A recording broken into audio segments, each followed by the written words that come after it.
Hey guys, it's back day and it's time to go get my back blown out at the gym. We're doing a Vasa lift. It's going to be a little bit busier though, so it is what it is. I don't know, I just didn't want to drive all the way across town to Anytime Fitness and then back to Vasa. I'd rather just come to Vasa, get a quick lift in and get into recovery. I'm not going to do cardio. I'm still pretty sick. And today I feel worse. My sinus infection and ear infection's worse and the antibiotics are just not working. And so at work I was so out of it, so pale, running a fever, and I'm okay to go work out because I'm not contagious, right? And I'm not going super heavy. I'm just doing light lifting for about 6 sets and then calling it good. I'm not doing anything crazy. I don't know why the infection is just not going away. So I don't know, hopefully in the next week, because I've been sick for almost 3 weeks, hopefully the next week it just starts getting better. I might have to go back and figure out what's going on because I worry about, so I have sinusitis. I've always had sinusitis, but I've never had the sinus problems this bad where I couldn't get over it. And I think, honestly, if I wasn't as healthy as I am, if I wasn't as healthy and working out and eating healthy, this sickness probably would have already killed me, to be honest with you guys. Because the antibiotics they're not working, and the infection is just still so bad. So today's just going to be a light lift, just a light back day. So about four hard sets of some type of pull down, 4 hard sets of some type of back row, and then we'll call it good. And then I'm going to hit the steam room. I don't know if I'm going to do the sauna. I might just do the steam room to help clear up, because right now it's a lot of pressure and it hurts, and it's just it just sucks. Even at work, people are like, dude, you look pale, you look like you're getting worse. And it's I feel worse, especially in my ears too. My ears hurt really bad. But yeah, I just really want to keep pushing and finish this cutoff strong. We're still sitting at 220. I think a flush effect is about to come though, where probably 3 or 4 pounds will probably just come right off.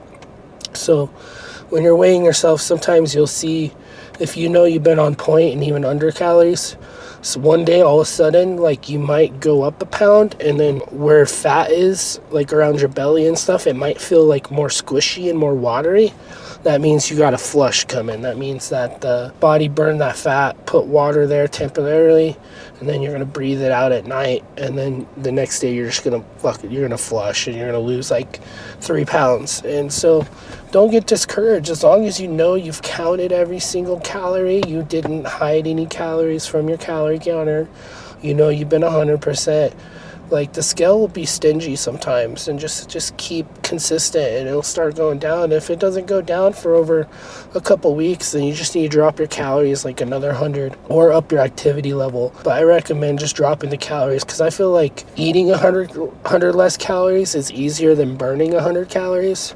So that's why I just eat 100 calories less, if that makes sense. Enough talking. Let's let this pre-workout kick in, and let's get in there and blow our back out. Let's get our back blown out, and then go sit in the sauna and steam room and chill, and then just try to sleep as much as we can. So sleep is so important, guys. I can't push that enough. If there's one most important thing in your fitness journey and health journey, is sleep. You need to sleep. So if waking up an hour later to just skip morning cardio just to get that extra hour of sleep, I think that's more beneficial than taking that extra hour to go do 30 minutes of cardio. You're good to just do your 30 minutes of cardio or an hour of cardio after your lift, because that's how important sleep is. It's one of those things where it heals your body. That's where your muscles start building. Everything just heals itself. So just try to get as you can. I really recommend anywhere from 8 to 10 hours of sleep.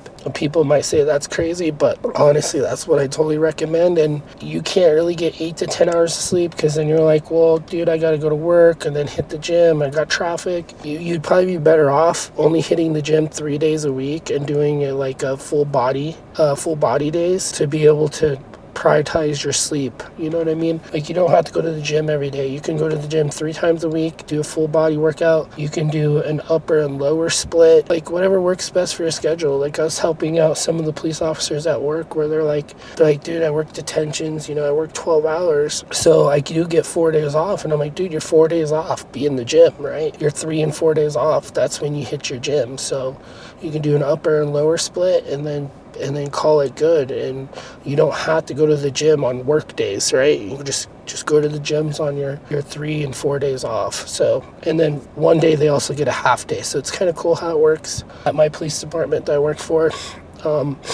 I work Monday through Friday, 9 to 5, but the other officers, they work 12-hour shifts or 9-hour shifts. What's pretty cool is on their third or fourth day working, they only work 6 hours on that day, so they get like a half a day. So it's pretty cool that they do that, because a lot of police officers and people are overweight and they can't get their fitness in. And another thing is our department allows them to go do fitness for about an hour on the clock, but the equipment that they have in there is complete junk. You can't really do much with it. So I recommended them to do like either a full body or like an upper and lower split on their days off. One of the days that they do work, take that hour and go into the gym and do cardio, or just do like arms or something that are easily to do with the dumbbells that they have in there, if that makes sense. If there's a will, there is a way, guys. You guys can do it. So I'm sitting here close to being on my deathbed and I'm still pushing and still going, so you guys could do it as well. But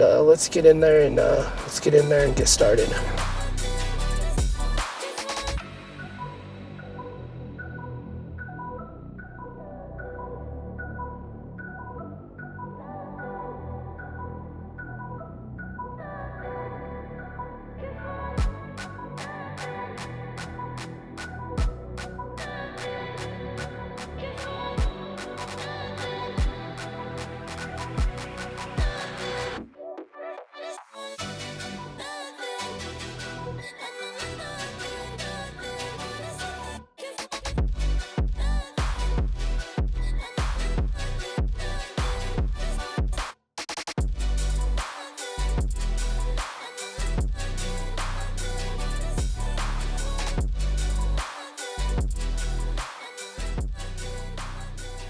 Alright guys, just a quick little back workout. Took me 30 minutes. Pretty easy. I did go a little bit heavy, but I'm still just really weak.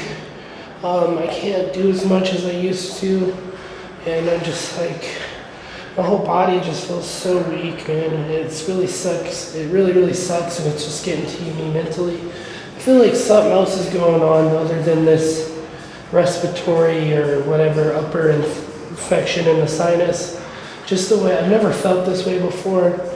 I almost feel like there's something more wrong, because I feel really, really ill, like that I could just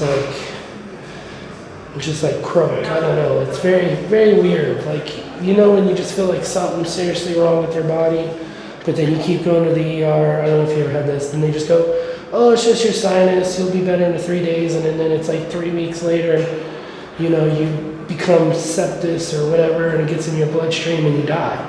That's what, like, it kind of reminds me of, because I used to work in the hospitals, and I used to see them do this all the time. They did it to Megan too. They misdiagnosed her a few times, and she almost died because she had an affected kidney stone, and they told her it was just something else. Just go sleep it off, and then she went sepsis and almost died. So I don't know, I think I'm gonna trust my gut and just like go back and just push for, hey, I need more blood work done or something, because there's something else going on. It just feels like my whole system is just shutting down, just really tired, really weak. And then it's like my blood pressure is below 100. My blood pressure keeps crashing to like 75, 80 over whatever, and it's like, it's so weird. But let's let's look how we're looking right now. So, looking pretty decent. Definitely see a difference. Let's check out the back. Looking pretty good. I know some people are like, dude, it's been 150 days. You should have had more of like a big change, and I agree with you. I just wasn't totally locked in 100%, but I also wanted to take it slow because I didn't want to lose muscle, and now we're kind of speeding it up, so because I want to be completely shredded for spring/summer. So, and then we'll go on like a maintenance and then towards a bulk, but I mean, you definitely tell we're on track to lose weight. But I'm really thinking maybe I should, after I relax in the steam room and stuff, maybe I should head back to the ER and just see what else is going on. Unless I just try to finish out the antibiotics they gave me and just see if I start feeling better. But it's been almost 3 weeks, so I don't know what the heck. But that's it for, I guess, this video. Just a basic back day. Not much to it. Just goes to show you, you guys can go in there, do warm-up sets, then go hard for 4 to 6 sets, call it good, get out in 30 minutes. Like, you don't have to go in there and do a whole lot. Like, I see a lot of people that will spend like 2 or 3 hours in the gym. You don't have to do that. If you want to, do it. But you don't have to be in there for 2 or 3 hours, man. Just go in there, get a good pump, get out. But I'm talking about in a cut, right? If you're in a bulk, go a little bit heavier. Go to like 12 hard sets and go to failure. Same on your cut, go to failure. And just call it good. So it's kind of one of those things where kind of less is kind of more from what I'm kind of finding out with working out and stuff. But I don't know, it's more up to you guys. Just kind of do what you want and kind of go with it and just see how you feel. Kind of like what I did. But I'll see you guys on tomorrow's video, hopefully, unless I die in my sleep tonight. But I'll see you guys tomorrow for arm day.